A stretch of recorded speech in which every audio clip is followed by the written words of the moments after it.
Live from the Hive in Atlanta, Georgia.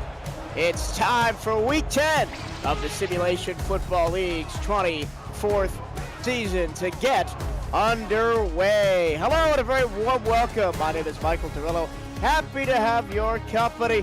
Alongside me tonight in the broadcast booth is Brett Killian, who's also got Axel Raven and Takeda Yuki on stats, and Kevin Irvine in the studio, our benevolent overlord. These two teams come in with identical 3-4 records. They both won decisively last week and are both still outside shots for the playoffs this season. Brett, it would be both teams' first time with a winning record should they pull it off since season 20, but there's a long way to go until then. Yeah, I think the definition of must-win game for both these teams is understated. Yes, there's still plenty of games left to go in the season for both these two teams, but they need to start off on the right way because a lot of teams are looking at that magic number of 7 wins to secure themselves a playoff spot. Both Atlanta and Indy are falling a little bit behind the rest of the field right now. Indy in the maroon and white. It's the blue and black with highlighter green accents for Atlanta.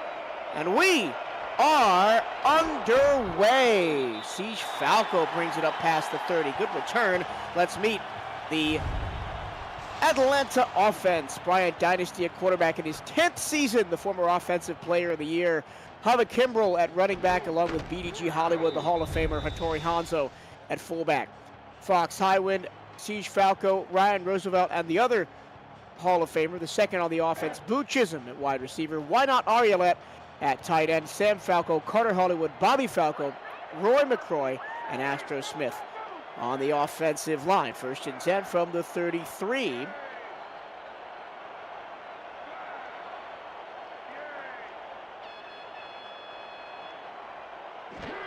Not a great passing team, this Atlanta Swarm team, down to the bottom of passing yards, but that time they complete a big one. Dynasty to Fox Highwind across midfield after just one play. And you mentioned how they're not so great in the pass game, but what Atlanta does well in that pass game is spread the wealth. You've got 5 receivers in that game, all over 100 yards receiving so far in the season. You've got 3 of those over 200, and then a pair of them, Highwind and Airlet, over 300. It gets a lot better in the rushing game for Atlanta. Of course, when you got the 1-2 punch of Hubba Kimbrell and BDG Hollywood. That one goes incomplete. 2nd down and 10 after 2 deep passes for Bryant Dynasty to start out this evening. Yeah, and we're seeing kind of as a result of, the last couple weeks, and you talk about how good that run game has been. BDG has actually struggled a lot this season. He's only at around 340 yards so far in the campaign. Dynasty airs it out again, and Highwind makes the one-handed catch over the middle down near the 30-yard line. And in just 2 completions, Atlanta has completely flipped the field from their starting field position. Yeah, and what they do really well is that early on they try to find one early target, try to get him a lot of passing targets, and Highwind seems to be the one here tonight. Already 2 great catches, like you said, flipping the field pretty easily. And it's been a struggle rushing the ball for Atlanta all season as Hubba Kimbrell goes for 2. The whole team is averaging just 2.9 yards a carry with only 4 rushing touchdowns on the year. That's not great. I mean, it's second to last. Total rushing yards, just 525 overall. I mean, you compare that to last season, even they had 8 at the end of the season, and they were middle of the field in rushing. First carry for Hollywood, nothing doing. Let's quick meet the Ramblers defense. Thomas Matthews, Seth Harrison, Robert Cherry, and Jack Big Boss on the defensive line. Linebackers, Frodo Laggins, Kenneth Gaston, Casper Haddock, and Matthias Citrion. Corners, Adam Knoll, Jermaine Metafield, King Rashid, Rick Evans. Safeties, Ramnar Sudi, and King Jamal. 3rd and 8, put up or shut up time for this Atlanta Swarm passing attack. Both completions have gone to Fox Highwind early. Lots of time in the pocket for Dynasty, and the pass is broken up at the 5-yard line as Dynasty was trying to hit Ryan Roosevelt. Nice job by King Jamal, the strong safety, to break that one up. Yeah, and they've got a bevy of all-star receivers to choose from for Bryant Dynasty, and it has been a little bit of a struggle over the last couple contests. But if you can get those all-stars going, they're going to be effective tonight. Long field goal attempt is good. Crept over the line by Sammy Steele in his 10th season. The reigning special teams player of the year from season 23. And on the back of a couple of nice long passes from Bryant Dynasty to Fox Highwind, it's 3-0 Swarm. Continues his hot streak with the kicking. He's now 18 of 18 this season, which puts him top 3 in the league here, Michael.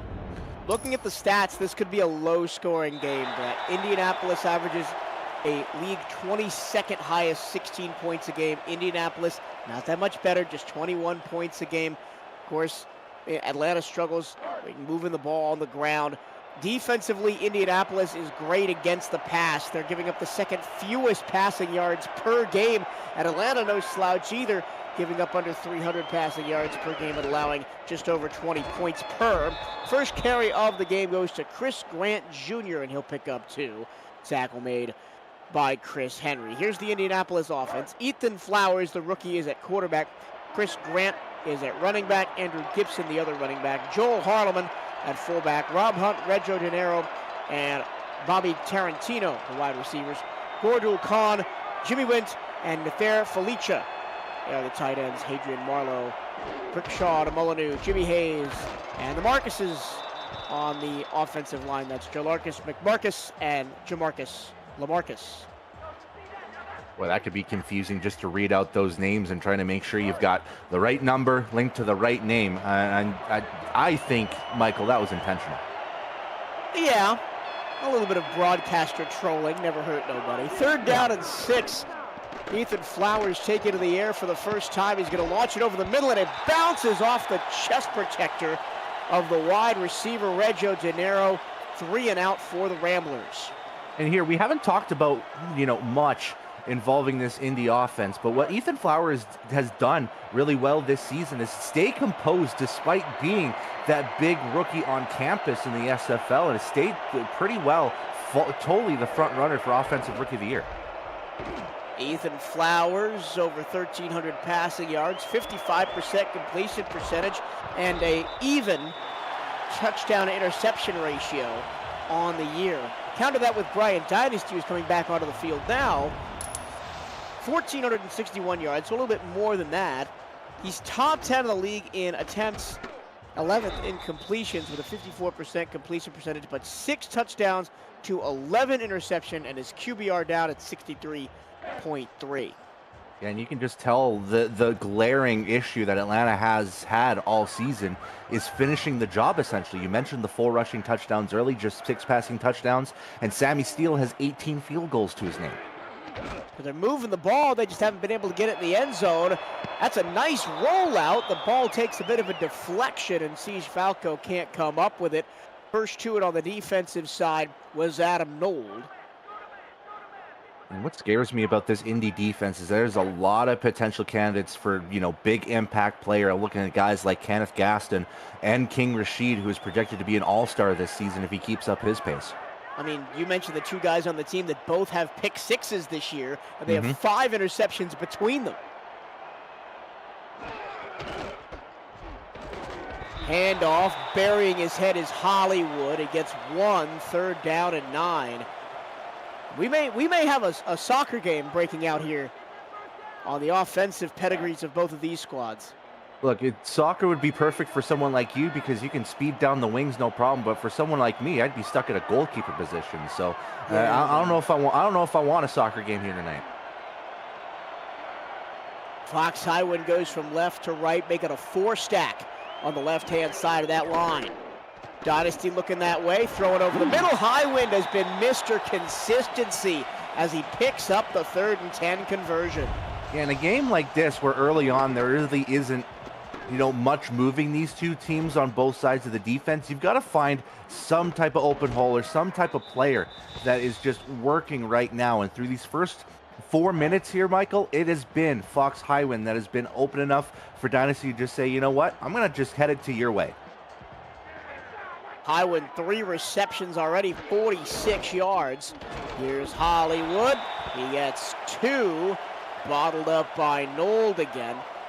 And if you look at the Indianapolis rushing defense this season, they're averaging 116 yards against per game, which is 19th in the league rushing defense. So you think that Hollywood may have a little bit of agency. Dynasty evades a sack, can't avoid the second one as the rush gets home. And it's going to be 3rd down and 11. Matthias Citrion, the Lemon Man, gets the sack. Yeah, and I think one of the issues that Indianapolis has with not getting their defensive capabilities on check is that they trust too much on their linebackers to get those TFLs, those precious tackle for losses. Gaston and Citrion both lead the team, only 2 with double-digit TFLs, but that's a good start by getting the defensive line involved and getting the linebackers in for the sack. Going to be another big 3rd down conversion here. They converted 3rd and 10. Can they do 3rd and 11? Dynasty rolls left, man. It is face down the field. He was looking for Highwind again, but the secondary that time said no, and Indianapolis is going to get the ball back. Yeah, and Indy's secondary did really well just to cover every receiver. They overloaded the right side of Atlanta's field with receivers. There was 4 of them out there, so there was a lot of adjustment that had to be made on the Indy front, and they did well to adjust and to cover those receivers. And you mentioned with the linebackers for Indianapolis getting the majority of their tackles for loss, that's something that an offense could lean into. I want to see short crossing routes, maybe a skinny post up the middle, attack that zone where the blitzing linebacker comes from. Yeah, and you remember the APF days, Michael. Let's go back to those days. What was everyone's favorite play? 90 all slants. Let's see that happen. The play we love to hate, but it would be effective in this scenario. Indianapolis back on offense after going 3 and out on their opening drive. Flowers floats it middle, caught, 1st down. Tight end Jimmy Wint picks it up. Now, Indianapolis doesn't have those flashy tight end names on the field. You've got, Jimmy Wint. He's probably the most known out of that group. And then you've got UDFAs of Gordel Khan and Nater Falikta, which is, a tough name all on its own. Thanks for the Gaelic language for making it so tough. But Jimmy Wint's going to be a guy to rely on if you're Ethan Flowers and trying to move that offense, because throwing it to the tight end is a good option. Well, Wint has the only tight end receptions on the season. Here comes the blitz, and a great read by Flowers to find the diving Reggio De Niro for another 1st down. It was a good read from Flowers, like you said, but a little bit too low of a throw, so De Niro had to adjust his body to make sure that there was even an attempt on a catch, and he was just right place, right time. You can't ask for a better placement of receiver to the football. Defensive formation. Look at how many black jerseys are in the box right now. Got to be 7 or 8 right at the line. Good luck running against this. Flowers against the blitz, goes deep. And Wint just couldn't hang on. Brett, I like the play call into the shallow secondary. No, that's exactly what you want to do on a heavy set that you see. And I called it earlier. There were 7 on the line ready to blitz, and 6 came to attack. The O-line did well enough to give Wint the opportunity for the catch. He's just got to secure it after the hit. 2nd down and 10 after the first neutral play of the drive. They'll finally hand the ball off to Chris Grant Jr. He'll pick up 3. And in a game where both rushing attacks for both teams are not expected to do much, the run game that does just a little bit more and sets up maybe these 3rd and 7 or 6 instead of 3rd and 10 is probably going to be the team that comes out on top. 3rd and 7, time for Flowers, wide open. Wint this time, he doesn't make a mistake and moves the chains into Atlanta territory. Yeah, much more wide open space for Wint to play with, and didn't really have to worry about a defender, creeping on him or blanketing on him either. Again, you look at those tight ends, they have probably the easiest routes to really figure out in the league. They've got maybe 1 or 2 to really go on, and you either look at a post or you look at a go. You don't see too much else from these tight ends in this league. The art of the tight end cross and curl is lost on SFL head coaches. Nothing doing that time for Chris Grant Jr. I haven't run through the Atlanta defense yet. Let's do that now. Wolf, Highwind, Baron Wentz, Alex Dominguez on the defensive line, Jeff Spicoli and Aquatis Shine at linebacker, Anthony Wayo, Zach Lay, and Jay Miraculous at corner. Moose Papito, Grant Hardaway, and Chris Henry are the safeties. Oh, almost an interception that time. As a wayward throw by Ethan Flowers doesn't get punished. But you look at some of the names on this Atlanta defense, Brett. You got two Hall of Famers in Alex Dominguez and Aquatis Shine. Moose Papito, 11th season with Atlanta. 17th season in the league for Dominguez.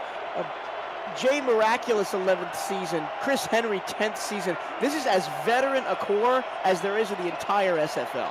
Yeah, 100%. And you got to be careful because Anthony Wayo is going to be a guy that could take it to the house on any pick. Oh, man, that's almost 2 straight picks for Anthony Wayo. And it's going to be 4th and 10. And all that's left for Indianapolis to do is pick up the pieces with Sila Aldmir to try and even this game up.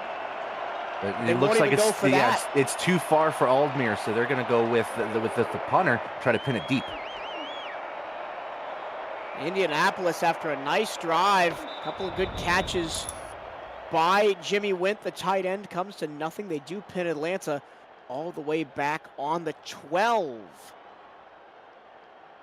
It's going to be deep field to start off, yeah. This Atlanta team, I mean, even on offense, is just the who's who of name stays in this league. Bryant Dynasty, 10 seasons. BDG Hollywood and Pooh Chisholm, 17 seasons for the two Hall of Famers.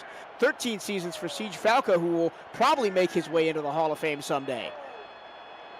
Yeah, and I look at a guy like Siege Falco. There's a bevy of receivers that can go to the Hall of Fame at any point. You put in Stephen Hacker along that list. You put Kate Stevens in there too. Oh, picked off. It's a linebacker. Guess what? The strength of this Indianapolis defense strikes. Casper Haddock, the former Queen City Corsair, comes up and robs Atlanta in deep in their own territory. Man, that was a pass intended for Airlet as well, and that was basically a zinger. That was a straight laser beam that went straight to Haddock, and Haddock was about 4 or 5 yards ahead of Airlet, so that was a very poor throw from a guy who's usually really good at those throws in Bryant Dynasty. From having to punt in good field position to being right on the doorstep. Indianapolis says thank you very much. Ethan Flowers checks it down to the outside, and Joel Harleman doesn't get much of anything. And now, if you're Atlanta, you got to hold him to 3 here, force him to tie the game. Yeah, going back to the Indy offense, you talk about struggling run games as of recently. There isn't anybody who has struggled the most more than Chris Grant Jr., who in the last game against Pittsburgh had only 4 carries for 2 yards. He's been struggling recently. Averaging 3.2 yards per carry. Neither of these rushing attacks for these teams really stand out.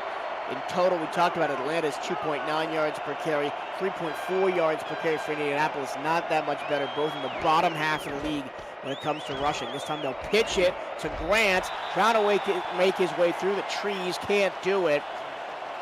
Tackled by Jeff Spicoli, 3rd and goal.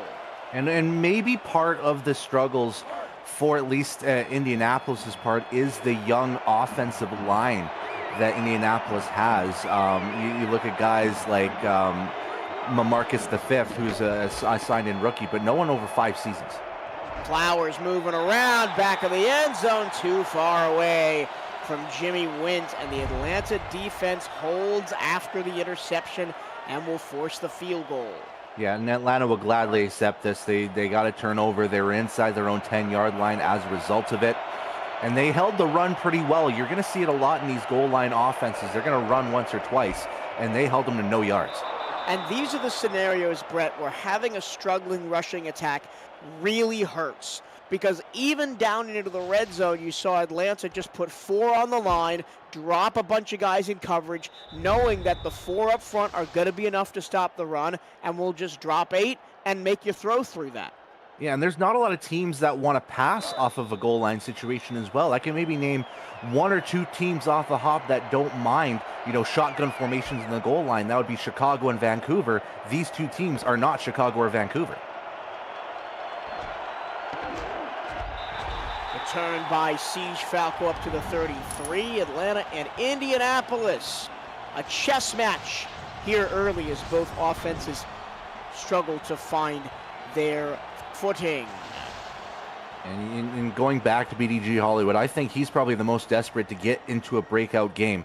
Last game against Chicago, 26 carries, just 58 yards to his name. He hasn't had a 100-yard performance since August 18th. He needs to pick things up.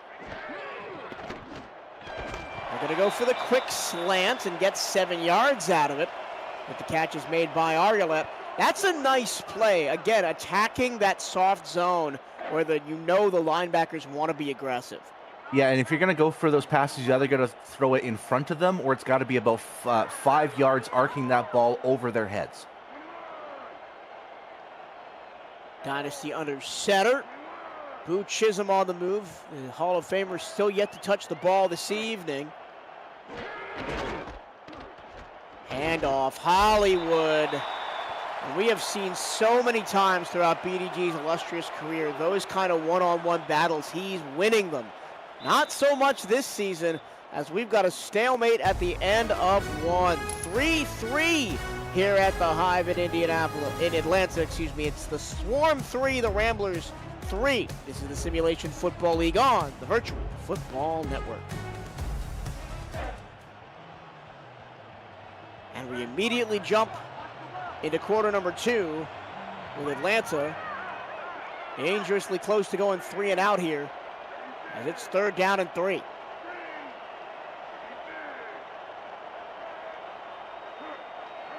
Seven in the box for Indy. They go with the run. Hollywood this time gets a nice hole and carves his way to midfield. And those are the plays that you want BDG Hollywood to kind of thrive in and get that confidence back. This is a guy, 180 career touchdowns to his name, just 3 rushing touchdowns in his last 15 games, Trillo. I know I'm harping the bad stuff, but I know that we got a capable guy like the Hall of Famer in BDG Hollywood that could explode at any minute. I mean, he's number 1 all time in the SFL in carries, yards, and rushing touchdowns.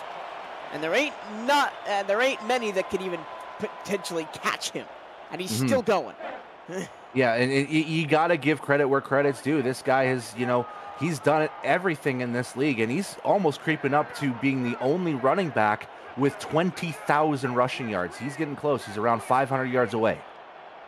Could see it this season, although not likely the rate he's been going. 2nd down and 5. It's be a handoff. Hollywood. Now the Atlanta rushing game is going a little bit as they got 9 yards on 2 runs. Sets up a 3rd and inches. And sometimes, Trillo, it could be just those in-between quarter adjustments where teams can kind of start figuring out what holes can we pierce on these defenses. And Atlanta's starting to find the open gaps on the offensive line that BDG can run through.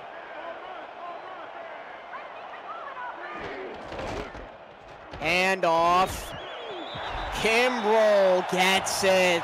It was a little bit of a struggle. He had to wait for his blocks to develop. But he does move the chains. His first season with Atlanta, 8th overall in the league.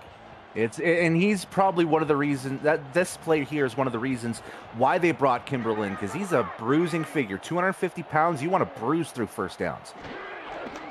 They're going to continue to run the ball. Hollywood breaks 1 tackle, but the blocks just weren't there.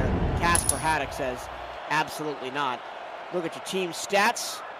Not a ton to go off of. Both teams averaging under 4 yards per play, but Atlanta does have the 5 first downs, have been able to move the ball. But as we talked about in the first quarter, Brett, it's the end product that hasn't been there for Atlanta this season. And you could say the same thing about Indianapolis, but it's more glaring in Atlanta's part. Dynasty to the air against the blitz. Almost picked off, and Fox Highwind had to play a little defense against Jermaine Menafield. Man, and Menafield is always going to be one of those guys where every team in the league wishes they had on their roster. He's not a guy that has super flashy stats, just 23 interceptions to his name in his career, but he's that guy that can do everything on the field for you. Dynasty middle, another great defensive play.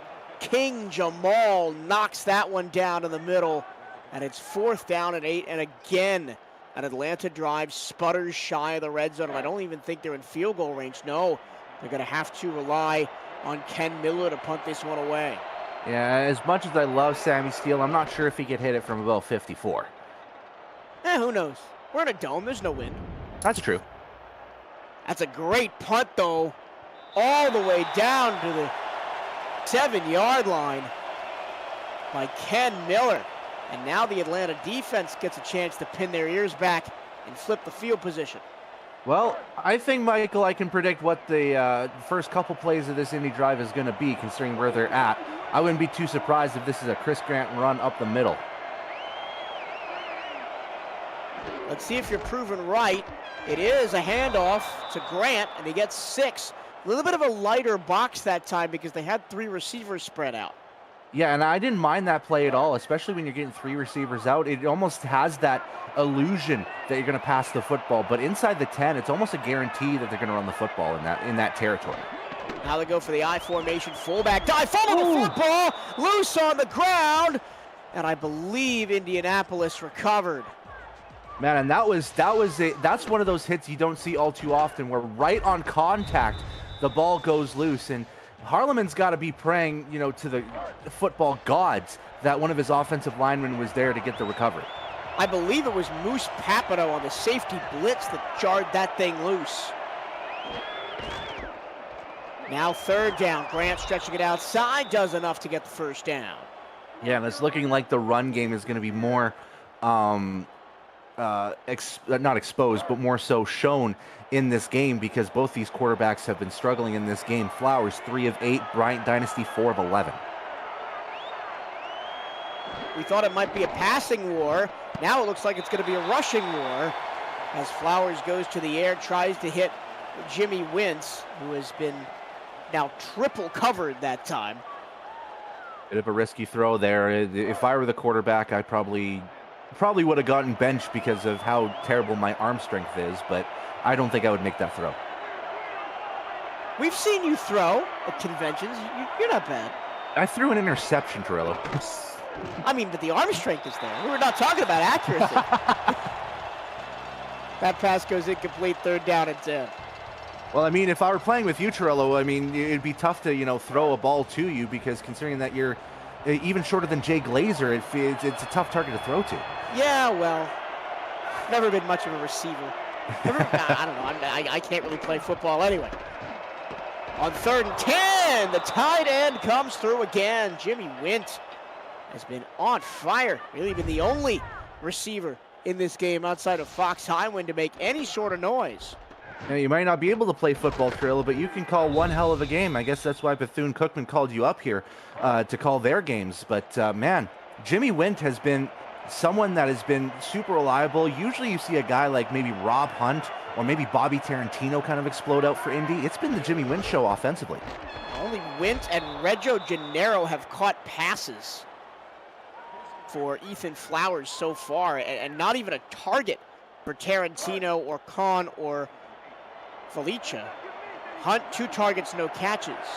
2nd down and 8 after the run. This drive started at the 7-yard line. Oh.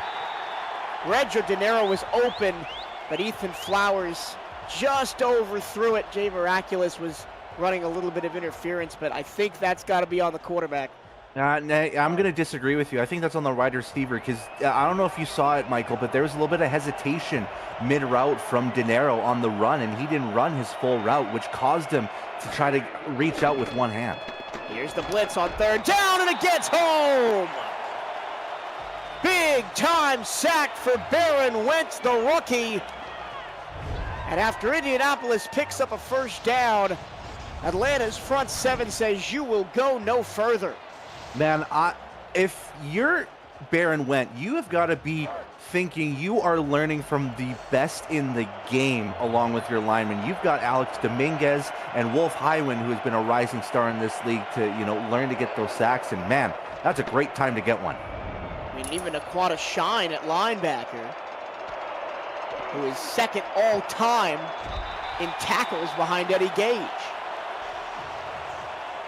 Yeah, I totally forgot about that fact that Eddie Gage was #1, but man, Aquanta Shine, he's had an explosive last couple of weeks. Eddie Gage and I were actually talking about it at the Streets Are Talking. Last week, only 4 tackles to his name, 1 TFL, but before then, he had a 3-game streak of 10+ tackles. Of course, Alex Dominguez, the league leader all time in sacks. Big sexy. Indeed. Back on the ball is Atlanta. Hand off to BDG doesn't go much of anywhere, and it's 2nd and 8. Yeah, and Atlanta still wants to get BDG involved. Listen to the last 5 games that he's had. 26 carries, 14 carries, 16, 15, and 24. They still want to get him involved. 4-man rush after they show pressure. Dynasty looks and fires and completes to Ariolet on the tight end. I don't know, kind of corner route almost.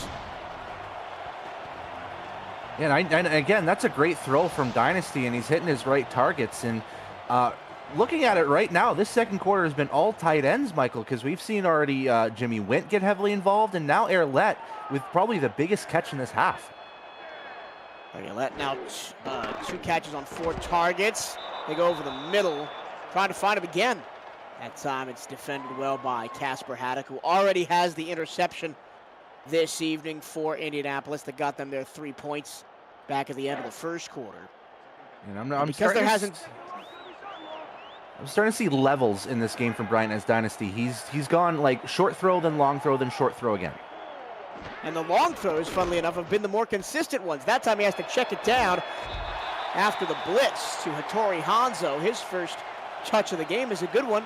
Picks up 8 yards, sets up a 3rd and manageable 2. You know, at the start of the season, Trillo, I thought the bruising additions of Hanzo and Kimbrel were going to be, you know, difference makers for Atlanta, but they're not involved as much as I thought they would be coming into this 8th game. 3rd and 1. Hollywood does what he's done his entire career, does enough for the first down. Yeah, that's all you can ask at this point. You want to get those first downs, and if we're talking about a slow, grinding game, you want to get those first downs. You want to get the time possession battle won on your side.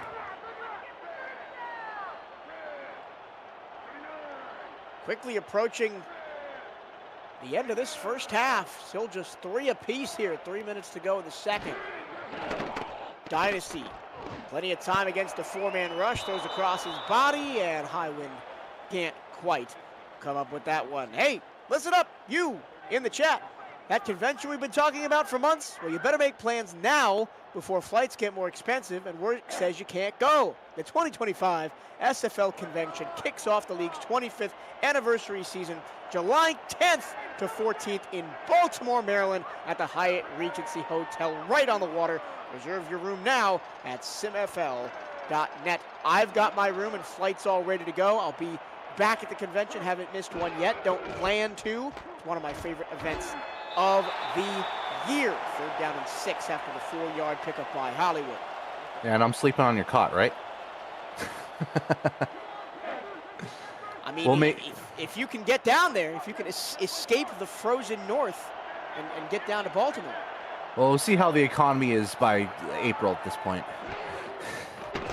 Dynasty rolling, scanning, throwing back across his body, wide open is Ariolet inside the 15.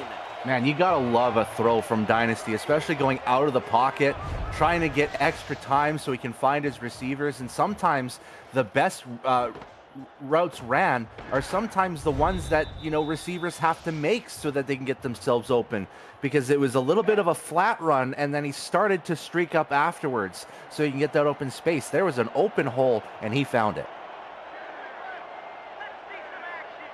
Let's see what Atlanta can do in their first trip to the red zone.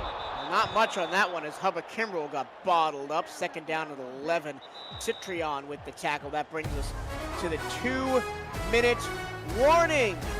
Atlanta on the cusp of taking the lead right before the break. This is the Simulation Football League on the Virtual Football Network.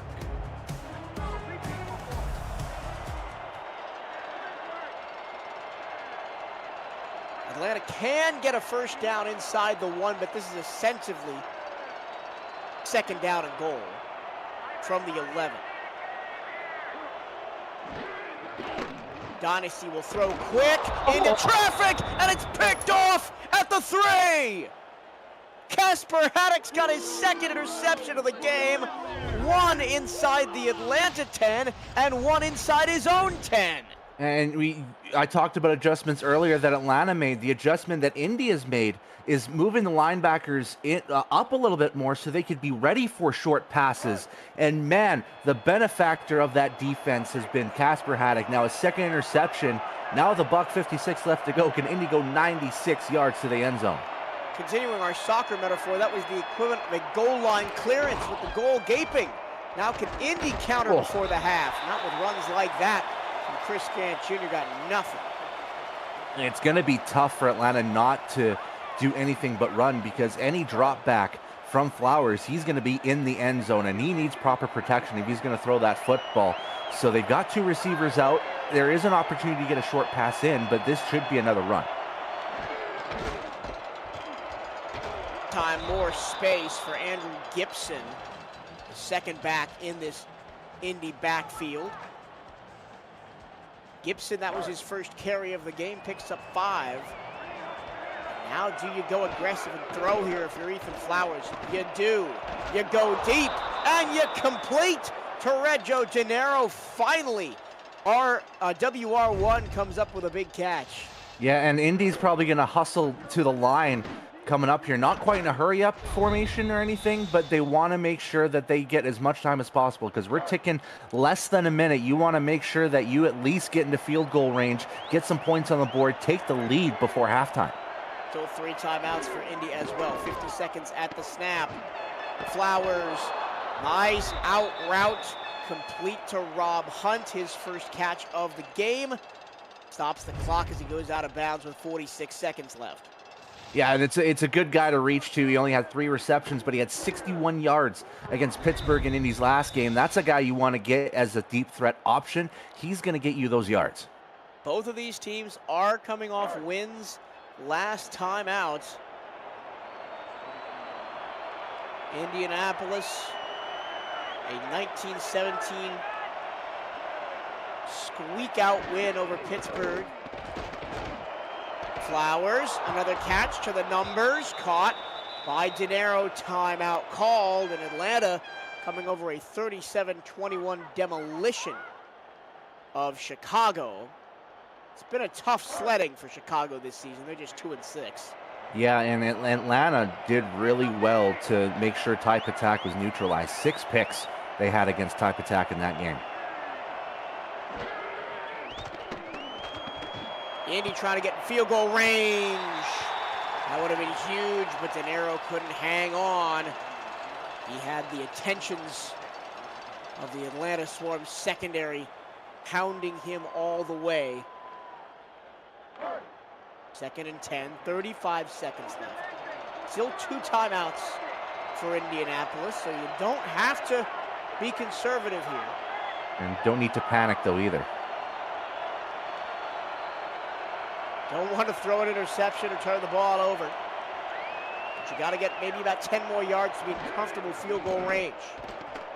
Flowers will pick that up and then some with a strike to Bobby Tarantino on the crossing pattern. Now we're starting to see Indy spread this ball around a little bit more. It isn't just Jimmy Wint anymore. We've seen Rob Hunt with big catches. We've seen Reggie De Niro get a catch. These receivers are getting involved in the best time. This 2-minute drill has really worked out for Indy on this drive. This drive started at their own 3 after the interception by Casper Haddock, his second of the game. Flowers, check down, ball's loose, it's on the ground, Atlanta has it, it was a backwards pass, oh no, disaster for Indianapolis. Now, this looks like a fumble because of the backwards pass, but this could be challenged by booth review. I'm not entirely sure. It looks almost like a forward pass from Ethan Flowers. So right now it's a recovery from Atlanta, but we'll see what happens here. Zach Lay, as it stands, has the fumble recovery that is going to keep this game tied at the half. But we will go to the ever-present booth review. We're going to take a retroactive look at the play. Get your console to play SFL on the go at GoRetroid.com. That angle didn't really help us out. Let's see if it helped out the Stripes. I think that was forward. Yep, you're right. It was a forward pass, and Indy gets bailed out by the replay review. I mean, that was. I almost want to say conjoined twins close of how forward that football was. It maybe went 2 or 3 inches forward, if anything, from Ethan Flowers' position.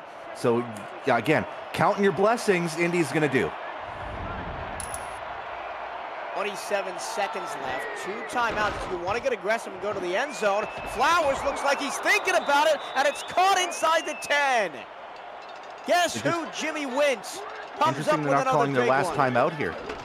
15 seconds left. Here comes the blitz. Ooh. They throw the out route and was lucky not to be picked off by Jay Miraculous. 13 seconds left. 1 timeout for Indy. Yeah, you look at these defensive numbers all time for Atlanta. Anthony Wayo, 86 interceptions. Even Jay Miraculous at 37 all time. Those are scary corners to go through, and that was a scary pass. 13 seconds. I formation. Fullback dive to Harlem. Remember, he's already fumbled the ball once today. That time he keeps it. Timeout called, and Indianapolis will probably just be content to take 3 and into the break with a lead. Yeah, it'll be decision time. They can do one more play if they wanted to, but this ensures them at least to get points on the board and take the lead to get to the halftime break. So I don't mind this decision. And good. It's a chip shot for Saya Aldemir. And we go to the break 2-1. It's all kickers all the time. The real score is 6-3. But 2 field goals for Indianapolis, 1 for Atlanta. And despite not very much scoring, no touchdowns in this first half, it's been very entertaining. A lot's happened. Both teams have moved the ball. They just can't get in the end zone. Flag flies on the return that takes us to zeros on the clock in the first half.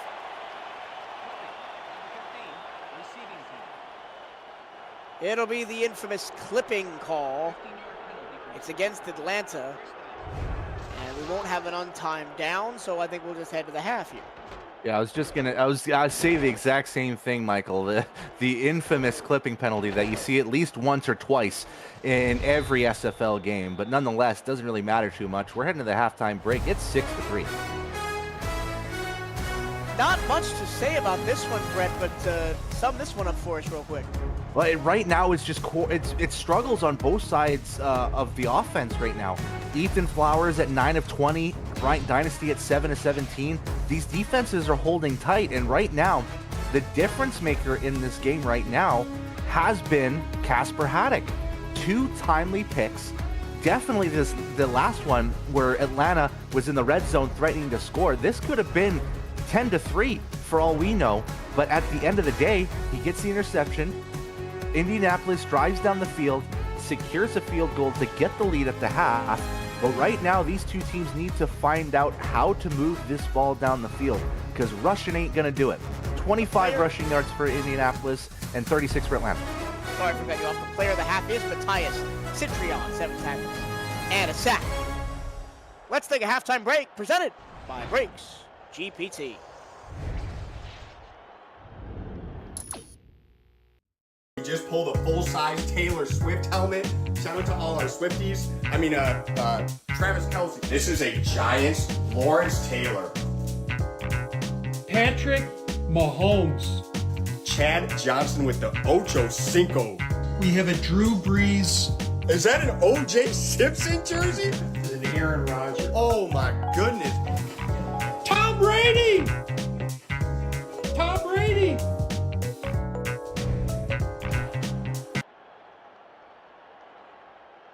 World of sports memorabilia with Brakes GPT, featuring signed football jerseys, helmets, photos, and more. Brakes GPT offers you the shot at winning autographed and authenticated sports memorabilia at a fraction of the price. Join the community of collectors on our Breaks GPT Facebook page and lock in your shot at hitting a humongous headliner at breaksgpt.com. Well, there's the tail of the tape for the first half, Brett. Indianapolis with more total yards because they got about 90 on that last drive. But again, nobody's hit the end zone yet. Yeah, and right now, this might just come down to a contest on who gets to the end zone first. Would not surprise me in the least. Indianapolis gets the ball to start the second half. They got a 6-3 lead. Ethan Flowers, who proved pretty lethal on that last 90-yard drive to set up the field goal, will just check it down.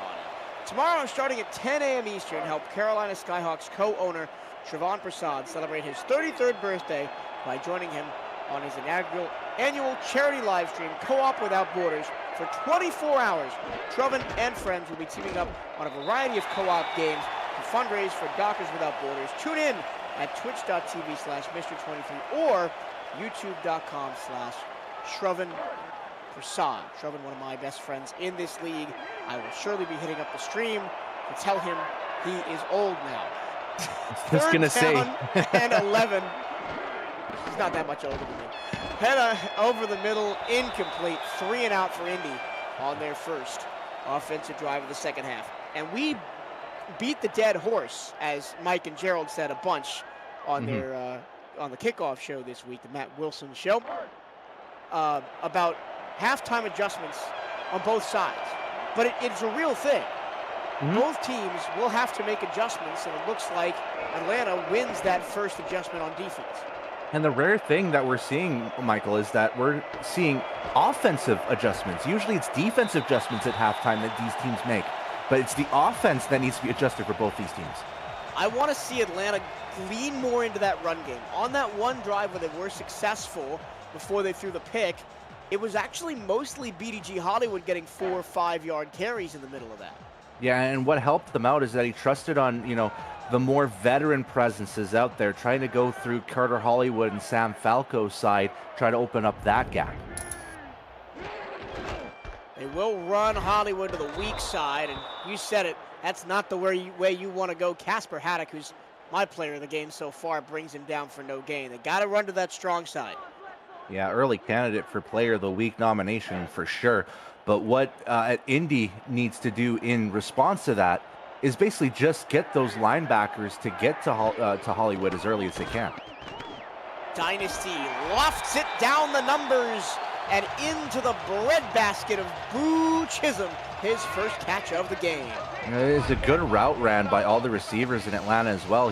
Dynasty had options to throw it to 2 or 3 of the receivers because he had Airlet to the right of Chisholm, and then he also had, I think it was Siege Falco, on the other side of Boo. So you had options. There was great options to go through. He picked the guy in the middle.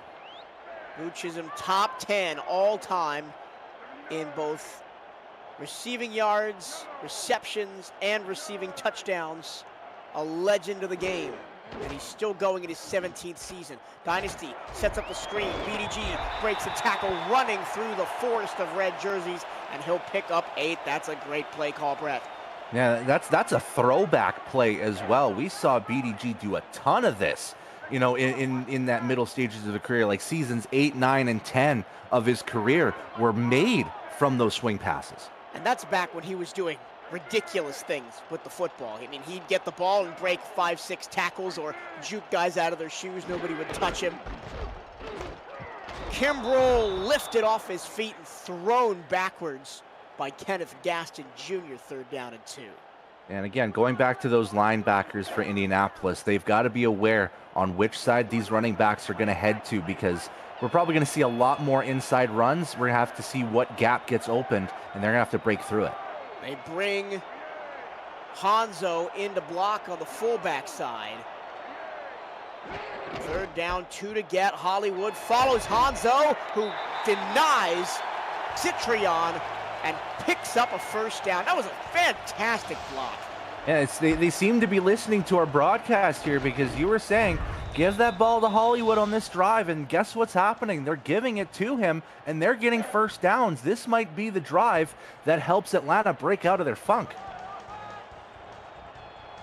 Hollywood up to 36 yards tonight.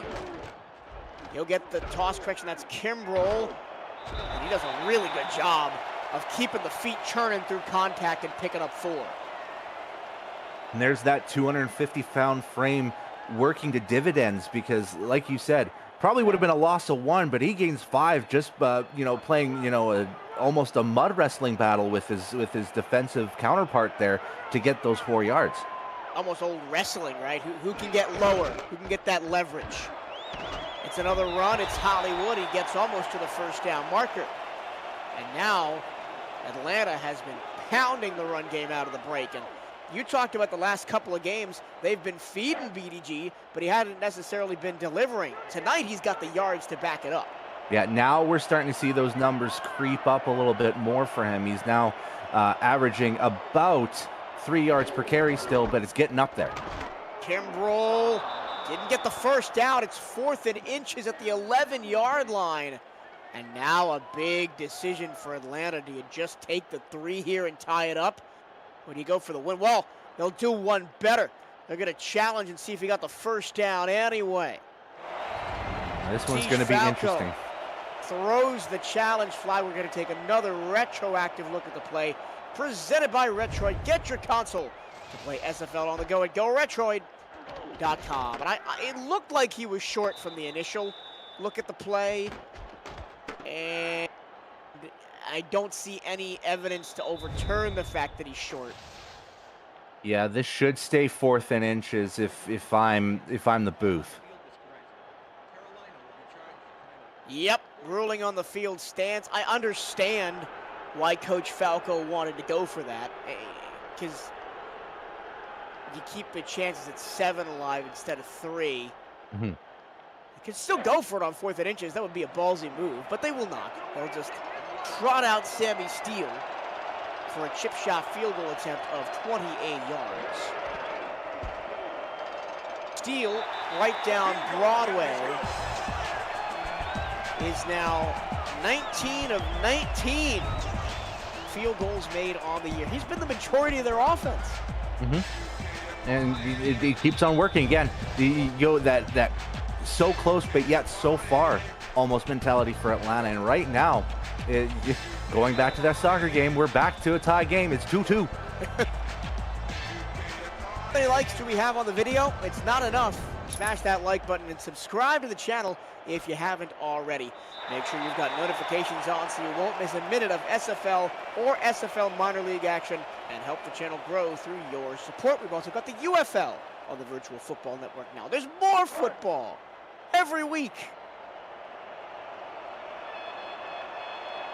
Indianapolis went 3 and out on their opening drive of the 3rd quarter, then saw Atlanta knock over half the quarter's time away on their drive. They're going to try to respond by doing the exact same thing. Tough running to get 3 yards by Chris Grant Jr. Demolished the first tackler and was just trying to push forward through a bevy of black jerseys. It's tough trying to hurdle over so many bodies. He was lucky to get those few extra yards. Grant on the season averaging 3.2 yards per carry. Here's Gibson. His second carry will actually lose a yard. Yeah, and what's interesting is that Gibson did a lot of the carries in their last game against Pittsburgh. He had 14 carries, but only mustered up 28 yards. So maybe they're looking to switch things up and see if Grant could do any work. But right now, it's kind of been a struggle for both these running backs. On 3rd and 6, it's going to be on the arm of Flowers. Blitz showed from the outside. They do drop it back. Flowers in trouble. Lost the foot. And it's going to be a big man scrambling in for the score. Qantas Shine adds to his Hall of Fame legacy. And we finally have a touchdown in the ball game. And guess what? It comes from the defensive side. And that one, I think, is a no doubt. You want to see arm motion going through, and it was definitely behind his back when he was still trying to throw that ball. Qantas Shine, right guy, right place. Who would have guessed a defensive touchdown that will actually cross the plane? And Qantas Shine does it one more time in his career, solidifying his Hall of Fame career. Jonathan Sullivan knocks the ball out, and Qantas Shine with the easiest touchdown you'll ever see for a defender. All he had to do was walk it about 10 yards and he was in the end zone. And just looking at those stats, would you believe that's only Aquantis Shine's 4th defensive touchdown of his career? You'd think he'd have more. It's 18 seasons, but second all-time in tackles at over 1,900. 4th in tackles for loss at 215. I mean, he's been in and amongst it. Honestly, I'm surprised. 4 defensive touchdowns is more than most players get in their entire career. That's 4 more than Eddie Gage. It is indeed. I was going to leave him out of it, especially when we were talking about him as like the all-time tackles leader. I was going to say he was last in pick sixes. But I left it. You threw your own podcast co-host under the bus. That's your doing. Hey, you're going to have to deal with the repercussions. If Gerald can slander his name, I should be able to do that too. Second down and 5. Indianapolis now looking at a 7-point deficit. Gibson gets to a manageable 3rd down and 1. Yeah, and this is a situation where Indy has to respond. It's not one of those situations where they can be like, oh, we can kind of push things forward, maybe punt it deep over there. No, you've got to make a response, whether it be a field goal or a touchdown. You need a score on this drive. They'll run on 3rd and 1. Trying to stretch the play is Grant. Nothing happening. The defensive front for Atlanta continues to show out. Jay Miraculous forces another Indy 3 and out. And here's something we haven't talked about yet in terms of the football game. 3rd down efficiencies. Now Indy goes to 5 for 12 on 3rd down. Atlanta, 6 of 11, so not a whole lot better. But they were 4 for 4 in that second quarter, which it's miraculous that Atlanta didn't score a touchdown.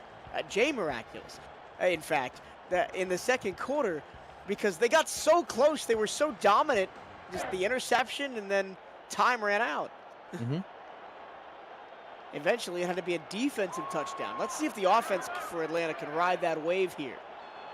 They're at their own 32 after the Indianapolis punt. Here comes the blitz. Oh, look out, BDG runs through it, breaks a tackle to the outside, picks up 10 yards. And that was a good block on it from his left tackle too, because you had, great, and there's another great block from Arlette as well, because you had a guy like Matthias Citrion ready to get to Hollywood, but that was just 2 great blocks to give Hollywood space to get that 1st down. And Casper Haddock blitzed hard up the middle on that play, so the outside was wide open. 5 wide, little bit of air raid offense coming out, and wide open is Ryan Roosevelt for his first catch of the game. The Atlanta offense is cooking now. And you know, it's so easy to forget that Ryan Roosevelt used to be a Rambler as well. So this is a game playing against his former team, and he thrived so well for this Indy franchise, but never got any seasonal results out of those guys. So that's a big catch for him, not only for this game, but for him mentally.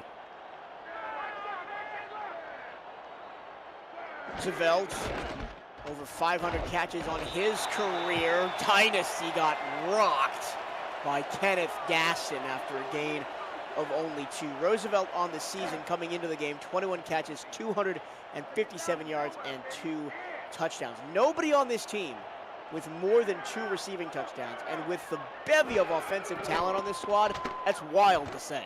Dynasty, plenty of time, going down. The numbers almost picked again. He overthrew, trying to hit Hattori Hanzo, the fullback deep, and it was knocked away by King Jamal. Yeah, and that's a guy you do not want to throw the football to, because despite only the 3 defensive touchdowns to his name, he's a guy that could turn around momentum in a heartbeat with his picks alone.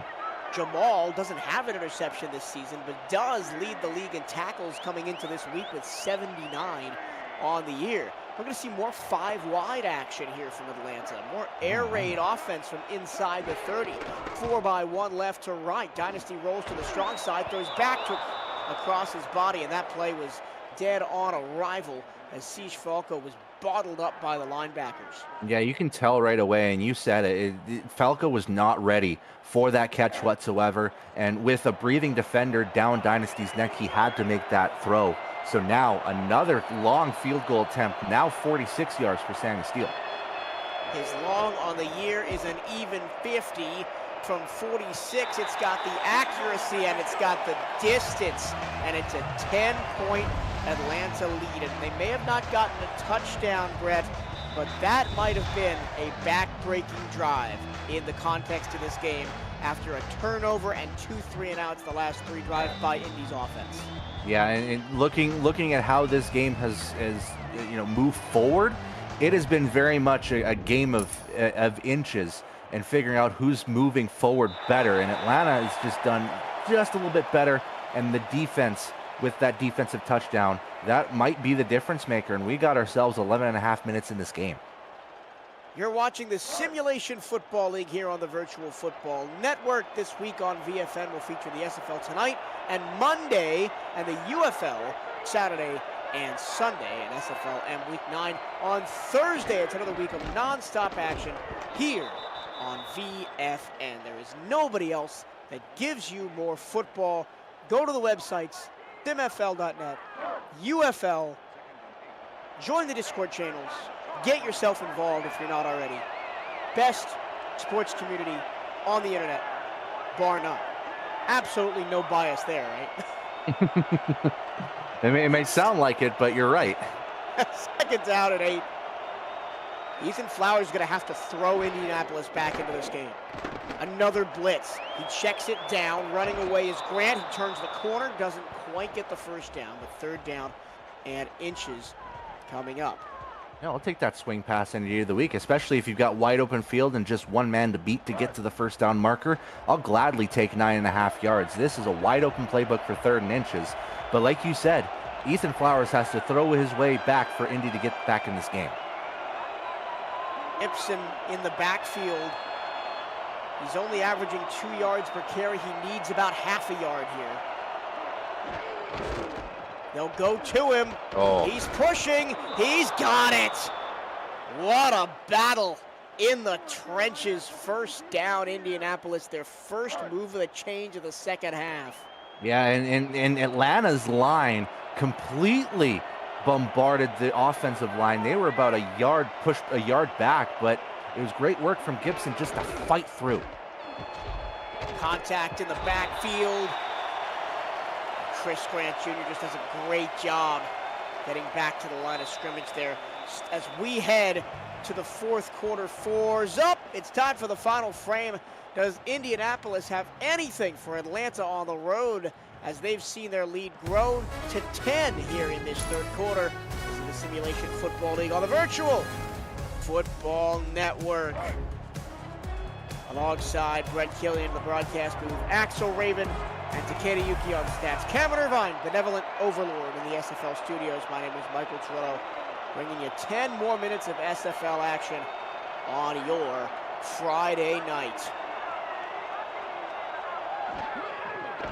As Indianapolis have a comeback in them. Lots of time. Deep pass incomplete, way overthrown. And Reggio De Niro was in double coverage anyway. That's one of those textbook passes, Trillo, where you're just slinging that rock so you make sure you don't get hit. But the pressure, I don't think was quite there. I think Flowers could have waited about another second to get that ball off if he wanted to. I think that was just a little bit of panic coming in. Now 3rd and 10. You got to pick this one up here. Flowers deflected and incomplete. He did have a receiver out there. I believe it was Kahn. But 4th and 10 now, and this is not the time to go for it. Try and get your defense to get a stop and get the ball back with about 8 minutes left. Yeah, you just got to find that first quarter Indy defense that stifled Atlanta to start off the game to get that drive to stop and get the football back. Atlanta from their own 35 will try to increase their 10-point lead.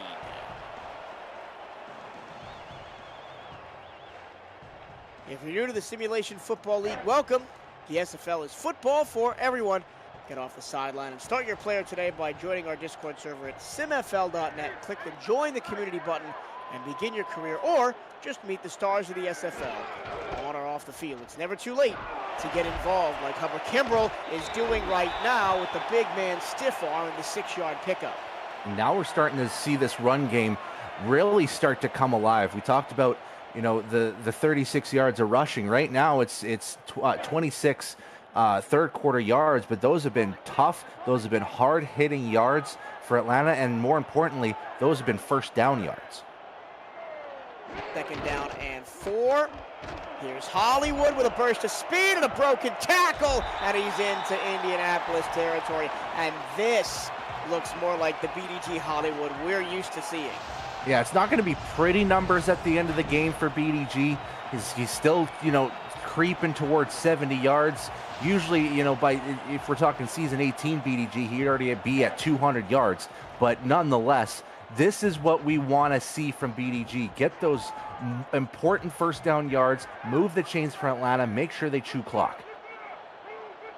For an Atlanta team that's averaging just 75 rushing yards per game, they've got 81 tonight with 8 minutes left. They've got a lead, probably going to go well over 100 by the time this is all said and done.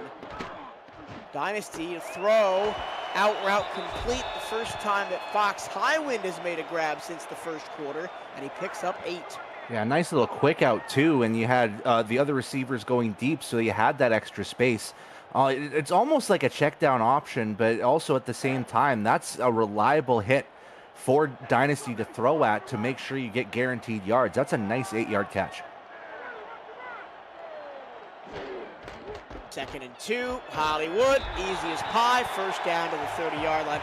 And something that Atlanta has done better in this second half, and has really been the catalyst for them taking a 10-point lead, is that they've done better on 1st and 2nd down to make those 3rd and 4th downs manageable instead of having Brian Dynasty throw for his life on 3rd and long every time. Or you can do that on 1st down and just have Nathan Felicia grab a 10-yard catch over the middle. Yeah, and the big thing that we're also seeing is, you know, first downs. We talked about it, you know, in that first half where it's going to be important. It's going to be most important in that second half. And right now, Atlanta's got a 6-2 advantage in the first down department in the second half. First catch of the career of Nathan Felicia, the rookie UDFA. 6'7", tall receiver out there. Well, that might have been why not. We might be looking at the wrong roster here. Oh yeah, my apologies. It was Arielette. Deep pass, incomplete. Arielette was running free behind the defense. I forgot to switch offense and defense. Hey, sometimes you see a black uniform and you think Indianapolis first. I don't blame you for that. Just got to remember, Indy is the one in white. I was gonna say, Atlanta couldn't have worn green tonight. 2nd down and 10 from the 20, just outside the red zone. Brian Dynasty looking end zone, incomplete again. To be Highwind the target on that one, and you'll see on the route, it's a nice target. I think there was just too many bodies around. You had 2 Indy defenders, and then you had Chisholm and Highwind basically locking arms with each other and almost fighting to figure out who's going to reach out for the football. That's not a throw I'd want to make if I'm Dynasty. Two plays that didn't move the clock from 7:22. Now you've got a 3rd and 10. Dynasty trying to keep the drive alive. Oh, and the receiver was open on the wheel route, and it just bounced off his hands, and Atlanta's going to have to settle for another field goal. And Sammy Steele, ever reliable for this squad, and this one's probably going to be the more guaranteed field goal, because like it's still 38 yards, it's still a lengthy field goal, but this is right down the middle of the hash marks. You cannot ask for better placement. In a dome, no wind. He's already hit from 47 tonight. He gets that one easy as you like, 19-6. There's still not been an offensive touchdown in this game. The only time a team has been in the end zone was the fumble recovery scoop and score by Aquana Shine. Yeah, and now 20 of 20. He's pushed himself past Charles Franz for second most field goals this season. Is now just one shy of Sonny J, who is in Houston, who is 21 of 21 this season. We got a lot of efficient field goal kickers this season. Well, coming up on the SFL After Dark later tonight, 10:15 Eastern, we got Fort Worth and Bossier City, as well as Oklahoma City and Washington. And then a big slate on Monday, starting at 1 p.m. in the afternoon, a rare Monday afternoon of SFL action. We got Chicago at Carolina, Charleston at Sin City, Lexington at DC, Denver at Minnesota, Vancouver at LA, and Pittsburgh at Queen City to round us out the Monday Night Spectacular. But I know you've got your eye on Vancouver at Los Angeles, but other than that, you're looking at the slate this week. What stands out to you? Well, I think it's the battle of the Central right now between Minnesota and Denver, with Denver a game back. If they win this game, they'll have advantage throughout the division if they end up with the same record as Minnesota at the end of the season. And it would be a great chance for them to prove me wrong, because I think they've been frauds this season with their 4-3 record. The game that I have my eye on is it's a 3rd and 3 here for Indy. Flowers, plenty of time, but the clock runs out. Sacked by Wolf Highwind. Man, that was collapsed pretty easily. I thought that Harleman got a good block on the one side, but it just didn't get enough of a push from Wolf Highwind to give Flowers enough time. And now Indy, again, deep in their own territory, has to punt the football away. I'm actually looking at the game that you're on with Tyler on Monday night. Lexington and Denver. That's Lexington 4-4. And DC at 4-3. It's a big old pileup in the middle of the standings for those last couple of playoff spots. It's going to be an intense charge to the finish here. Yeah, and then Lexington, DC, two teams that I would say got themselves embarrassed in their last games, not really showing what they're worth. DC had, I believe, only 3 points against Mexico City, and then Lexington let Queen City get themselves come from behind victory and seal their fate as a 5-win team. So they're both looking to turn things around. Atlanta with 5 minutes and 57 seconds to go will look to run this out as far as the clock will go for them. We go back to Cameron Irvine at the SFL studios for a game update. Thank you, Michael Turillo. Big game out in the East. Atlanta cares about this one. 4th and goal. A screen to Beletsky fails. Florida turns it over on another 4th down later on as Dynasty's pass is incomplete. Albuquerque beats Florida 17-10. Your records in the East now: Carolina 5-4, Florida 4-4, Atlanta, if they win, 4-4. Back to you. Car. Back to business. Yeah, but the East is going to be intense coming down the end of the season. And Atlanta, with a win tonight, puts them right in the chase. Only 1 game back on the win side from Carolina. Yeah, and they got to breathe a sigh of relief that Florida couldn't get past Albuquerque tonight. Dynasty, what was that? Bryant Dynasty with a magic act. Yeah, it's almost like a reverse Matrix move almost, because he decided to bend down and the defender just jumped right over him. Seth Harrison, you're a rookie, man. You got to know that you got to hit it. You got to hit a man from the solar plexus area, not from the shoulders, because that's too easy for a quarterback to shrug off. Dynasty's got eyes in the back of his head. How in the world did he avoid that handoff, Kimbrell? That may be the play of the week right there, and it only went for about 6 yards. And you remember those first-person cameras, there's certain football games? Maybe it was just reverse, and it was just on the back of his head instead of the front. I think every quarterback in the world would love a backup camera for a car, like in the back of their helmet, so they can see the blind side. Hollywood, nice run, picks him out of the first. Yeah, and again, Atlanta, they're just chewing up clock at this point. They got themselves a comfortable 13-point lead, so you might as well just continue pushing that ball with Hollywood, who's really starting to stand out in this second half. And this is a game that almost feels cathartic for him, because he's struggled so often, in the last, month or so. So this is good for him, and it's good for Atlanta. We talked about the East race with Atlanta. Let's flip the script and talk about Indianapolis in that Central Division. We've got third-string running backs running now. That was Corey Schlesinger, the backup fullback. But in the Central Division, Indianapolis comes in 3-4 in third place behind Minnesota and Denver. If they had won tonight, they could potentially eclipse Denver had Minnesota beat them. But it was not to be this evening for the Ramblers.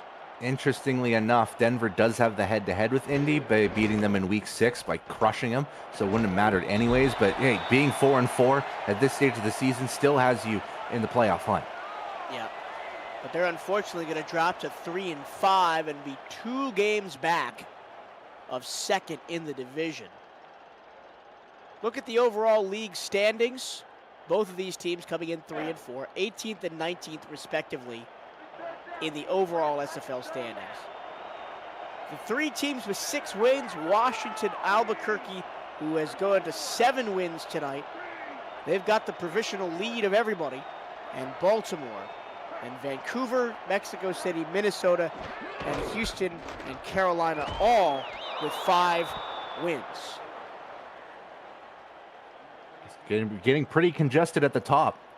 You know, you say, a couple seasons back, you would have a definitive top 4 by this point in the season. We don't even have that this season. There are countless number of teams who could be, that top 4 squad, and it could be debatable as to who those top 4 is. Sammy Steele's coming on for field goal number 5 today, by the way.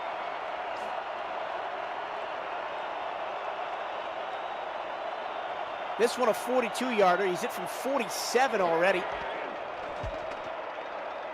And another perfect one. 21 straight field goals made by Sammy Steele. He could be having an all-time great season. Yeah, that's one of those things. He was already special teams player of the season last season. Does he want to get himself, back-to-back trophies in that front? Fill his trophy case with another award? He's well on his way to doing so. And if you look at the East, right, Florida fell tonight. Carolina takes provisional division lead. Atlanta's right there, though, at 4-4, just a half game back. And then Charleston and Nashville are way back. It's a 3-horse race in the East. And Atlanta and Florida have played back in Week 1, so Florida does have the head-to-head advantage between those 2 teams. But there's still ways that Atlanta can usurp Florida in the standings even. Atlanta has the easiest remaining strength of schedule out of any team in the league right now. Their combined strength of schedule remaining just 9-21. I wouldn't say a simple road home. I mean, nothing in the SFL is simple, but certainly, if you look at Indianapolis's road to the finish, not that much worse. They're 23rd, 11-17. So both of these teams have favorable schedules coming back. Yeah, but both these teams have 2 tough opponents in the remaining of their schedule. Indy next week is going to Vancouver, and then Atlanta next week is heading to Denver. Oh no, another backwards pass fumble. Dove on at the 3-yard line. And that'll bring us to the 2-minute warning. It's all Sammy Steele and Atlanta here at the Hive on Friday night.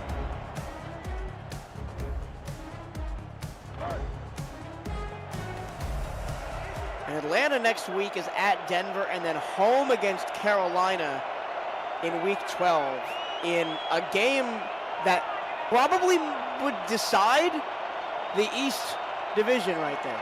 That's we'll true. Take a retroactive look at this play for the 3rd time tonight.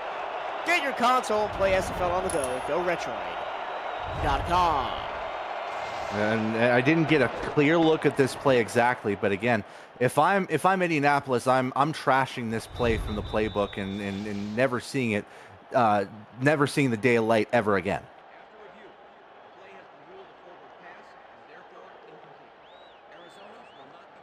Well, for the 2nd time, Indianapolis does not lose the ball on one of those backwards passes, quote unquote.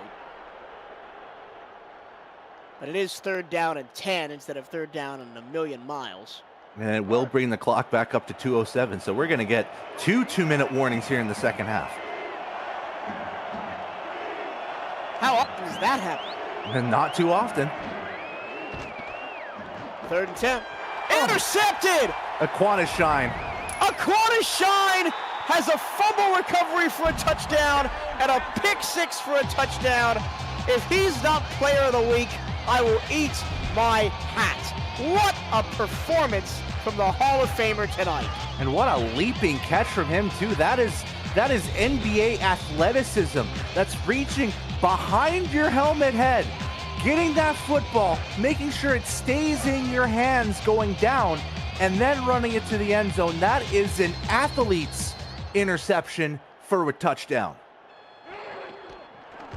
18 SFL seasons and still going strong.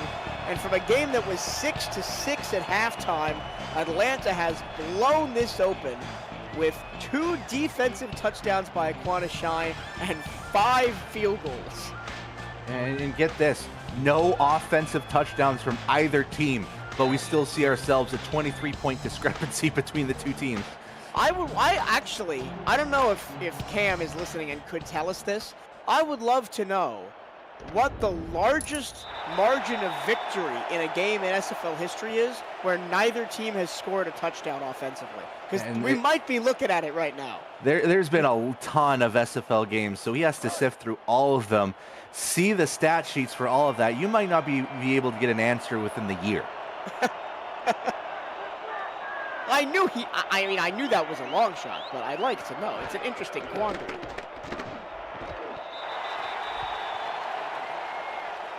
He says I would never be able to find that.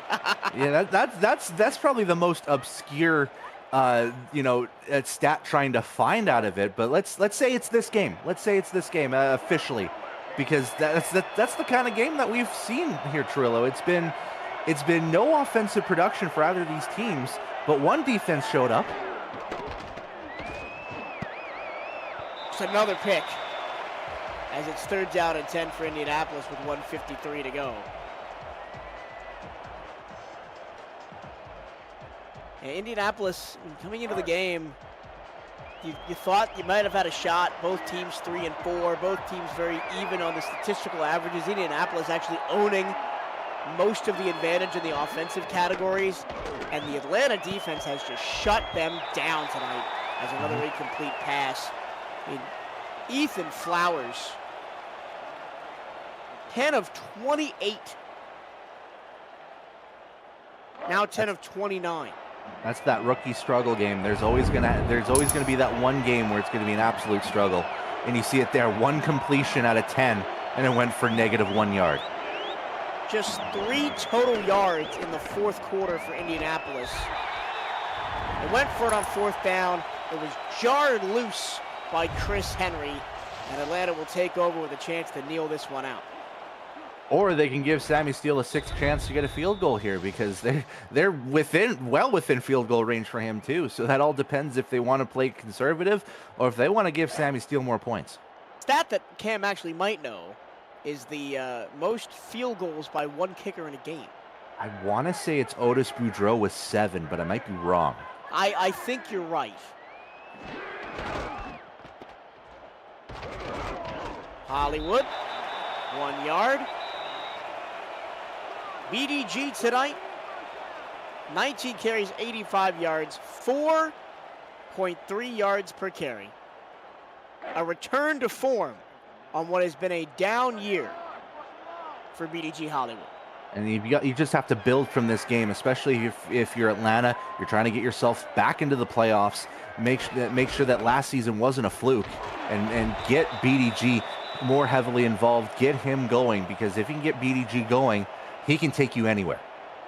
And the rest of the offense will benefit, right? Because if opponents are stacking the box, knowing that BDG is a threat, then that opens up windows for the passing game, and the whole thing just starts to come together. And Bryant Dynasty hasn't been great tonight either. 12 of 28, 165, 2 interceptions, no picks.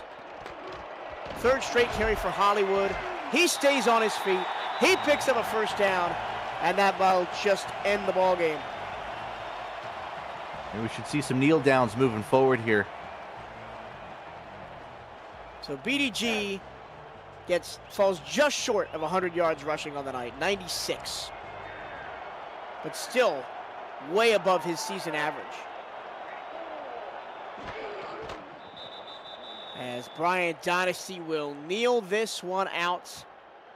And the Atlanta Swarm, such a tremendous legacy franchise in this league. The season 14 champions. They've made the playoffs more times than they've missed the playoffs in franchise history. The last 2 years they've gone 6-6 and made it. They were odds on to win the championship back in season 20, Brett. I don't know if you remember, they went 11-1 in the regular season, but flamed out in the quarterfinals. Yeah, I remember that too. That was an elite squad, and they looked like world beaters. It will be a long road to make the playoffs this year. They only get back to 500 with a win tonight, but the dream is alive for Atlanta after a defensive masterclass here tonight on home soil. Indianapolis got to go back to the drawing board with a really tough opponent coming up next week. And you can speak to this, Brett. I mean, it's got to give Vancouver a little bit of confidence as well. A team shut them down like this. Yeah, and also at the same time, we have to focus on what Vancouver can expose even further, because we've scored in bunches this season, but we've also had games where we've struggled to score as well. See Sin City, see Arizona. Those have been games that Vancouver struggled in, and Indy's is a tough cookie, even at 3-5. Will improve on their points per game total without scoring an offensive touchdown. 2 defensive touchdowns by Quanta Shine, a scoop and score and a pick 6, and 5 field goals by Sammy Steele give them a 29-6 win over Indianapolis. And we thought Indianapolis was in a better position going into the half, right? Because they denied Atlanta with that red zone interception. They drove down the field, they tied the game, and then that was really the last we saw of the Ramblers offense this evening. Yeah, and the biggest glaring fact that I see here, second half passing yards, -1.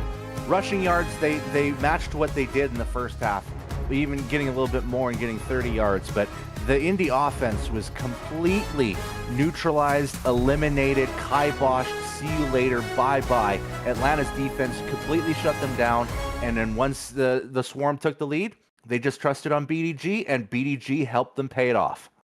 Rushing yards, 126. Atlanta averaged 75 a game, second to last in the league coming in, and they blow past that average, and they lay the foundations for what could be a successful team in the back half of the season. Yeah, and that's going to be what you need. You need a tough defensive team going into the latter stage of the season, because you get that tough team, you're going to make it a tough opponent, and you're going to get yourself a playoff spot. Player of the game, I mean, it's got to be a Quanta Shine, right? With the 2 defensive touchdowns. Throwing Easily. back the years, vintage Easily. AS. Easily. Getting himself to 6 defensive touchdowns. Now 6 defensive touchdowns more than Brett Killian, but that's because Brett Killian gets offensive touchdowns in his career, and he's got boatloads of that. But Quanta Shine, he's solidifying himself even more as probably the best linebacker this game has ever seen. That'll do it for our production of SFL football here on the Virtual Football Network, live from the Hive in Atlanta, Georgia. For Takeda Yuki and Axel Raven on stats, Kevin Irvine, the benevolent overlord, back at SFL Studios. My name is Michael Turillo. Thank you so much for listening to us tonight. We got 2 more games coming at you in the 10 o'clock block. Don't go anywhere.